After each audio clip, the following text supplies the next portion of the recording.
ಡಿಕೆಶಿ ಹಣೆ ಬರಹ ಬಗ್ಗೆ ಮಾತನಾಡಿದ ಡಿಕೆ ಸುರೇಶ್, ಅಣ್ಣನನ್ನ ಸಿಎಂ ಮಾಡಬೇಕು ಅನ್ನೋ ಆಸೆ ಇದೆ. ಡಿಕೆಶಿ ಹಣೆಯಲ್ಲಿ ಬರೆದಿದ್ರೆ ಮುಖ್ಯಮಂತ್ರಿ ಆಗ್ತಾರೆ. ಇನ್ನು ಡಿಕೆಶಿ ಹಣೆ ಬರಹ ಬಗ್ಗೆ ಮಾತನಾಡಿದ್ದಾರೆ ಡಿಕೆ ಸುರೇಶ್ ಅವರು. ಅಣ್ಣನನ್ನ ಸಿಎಂ ಮಾಡಬೇಕು ಅನ್ನೋ ಆಸೆ ನನಗೆ ಇದೆ. ಇನ್ನು ಇಲ್ಲಿ ಡಿಕೆಶಿ ಹಣೆಯಲ್ಲಿ ಬರೆದಿದ್ರೆ ಡಿಕೆಶಿ ಮುಖ್ಯಮಂತ್ರಿ ಆಗ್ತಾರೆ. ಡಿಕೆಶಿ ಸಿಎಂ ಆಗಲಿ ಎನ್ನುವ ಆಸೆಯನ್ನ ಬಿಚ್ಚಿಟ್ಟ ಡಿಕೆ ಸುರೇಶ್, ಇಲ್ಲಿ ಎಲ್ಲ ವೇಳೆ ಎಲ್ಲರನ್ನ ಸಂತೋಷಪಡಿಸಲಾಗಲ್ಲ. ಹೆಚ್ಚುವರಿ ಡಿಸಿಎಂ ನೇಮಕ ವರಿಷ್ಠರು ನಿರ್ಧರಿಸುತ್ತೆ. ರಾಜಣ್ಣ ಹಿರಿಯರು ಅವರ ಸಲಹೆ ವರಿಷ್ಠರಿಗೆ ತಿಳಿಸ್ತಾರೆ. ಇನ್ನು ಇಲ್ಲಿ ಡಿಕೆ ಸುರೇಶ್ ಅವರು, ಅಣ್ಣನನ್ನ ಸಿಎಂ ಮಾಡಬೇಕು ಅನ್ನೋ ಆಸೆ ನನಗೆ ಇದೆ. ಡಿಕೆಶಿ ಹಣೆಯಲ್ಲಿ ಬರೆದಿದ್ರೆ ಮುಖ್ಯಮಂತ್ರಿ ಅವರು ಆಗ್ತಾರೆ.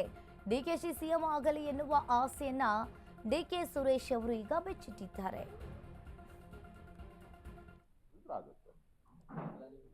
ಅವರು ಪಕ್ಷದ ಅಧ್ಯಕ್ಷರಾಗಿ ಪಕ್ಷದಲ್ಲಿರ್ತಕ್ಕಂಥ ಎಲ್ಲರನ್ನೂ ಕೂಡ ಸಮಾನವಾಗಿ ನೋಡಬೇಕಾದಂಥದ್ದು ಅವರ ಕರ್ತವ್ಯ. ಪಕ್ಷದ ಏಳಿಗೆಗೆ, ಪಕ್ಷದ ಚ್ಯುತಿಗೆ ಧಕ್ಕೆ ಬರದೇ ಇರೋ ರೀತಿ ನಡ್ಕೊಳ್ಳುವಂಥದ್ದು ಅವರ ಕೆಲಸ. ಆ ಕೆಲಸವನ್ನ ಅವರು ಮಾಡ್ತಾ ಇದ್ದಾರೆ. ಸೊ ಪಕ್ಷ ಏನ್ ಹೇಳ್ತದೆ ಅದನ್ನ ಅವರು ಕೇಳ್ತಾರೆ. ಮುಖ್ಯಮಂತ್ರಿಗಳಿಗೆ, ಪಕ್ಷದ ಅಧ್ಯಕ್ಷರಿಗೆ, ಎಐಸಿಸಿಯ ನಾಯಕರುಗಳಿಗೆ ಕೇಳಬೇಕಾಗುತ್ತೆ. ಅವ್ರ ಹಣೆಯಲ್ಲಿ ಬರ್ದಿದ್ರೆ ಎಲ್ಲ ಬದಲಾಗುತ್ತೆ, ಇಲ್ಲ ಅಂತ ಅಂದ್ರೆ ಇಲ್ಲ. ಅದಕ್ಕೆ ಯಾಕೆ ತಲೆ ಕೆಡಿಸ್ಕೋಬೇಕು? ಅದು ನನ್ನ ಆಸೆ ಇದೆ ಅಂತ ಹೇಳಿದ್ದೀನಿ. ಅವ್ರ ಹಣೆಯಲ್ಲಿ ಬರ್ದಿದ್ರೆ ಆಗುತ್ತೆ.